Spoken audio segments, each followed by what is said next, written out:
Duda ako sa isang staff mo. Siya ang suspect ko sa fraudulent schemes. Yung mga overpayment at fake billings. Tapatin mo nga, Val. May kinalaman ka ba sa mga panloloko at pagnanakaw na to? Sumagot ka!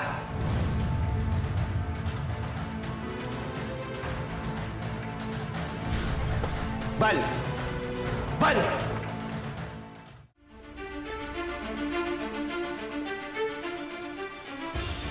Val!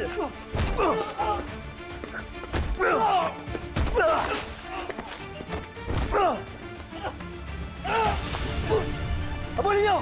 Bilis! Habulin natin! Ay! Partner! Sir, sana magawa niyo lahat ng paraan para mahuli ang purchasing officer namin. Talaga hindi biro yung ginawa niyang pagkuha ng isang miliyon. Kasama yung ibang staff niya. Sir, nagsagawa na kami ng search operation sa bahay ng suspect.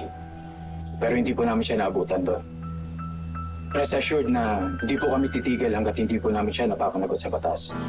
We'll update you, sir. Mauna na po kami. Salamat.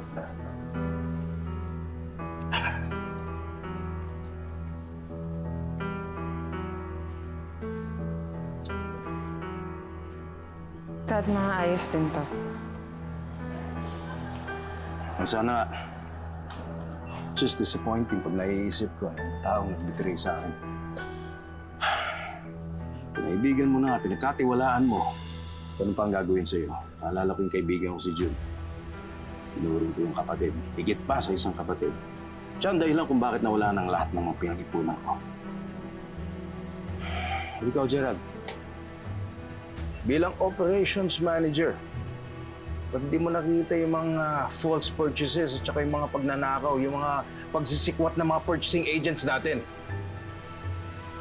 Dad, nung makita naman po ni Gerald yung mga anomalous transactions, agad niyang sinampa ng kaso si Val. Late na lang po namin nalaman na magkasabwat pala sila. Yeah, but that's water down the river. Tapos na yon. Wala na, nakatakas na yung magnanakaw.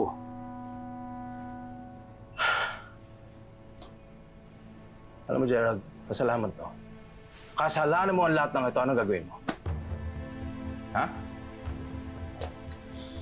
Dad, wala po akong excuse. Mali ko po. Responsibilidad ko to. At pinapangako ko, tutulong ako sa paghahanap. Hindi ako papayag na hindi siya magbabayad sa ginawa niya. Gerald, we're family now. But family is family. And business is business.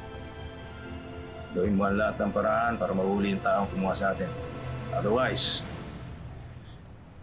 parang binitray mo na rin ako.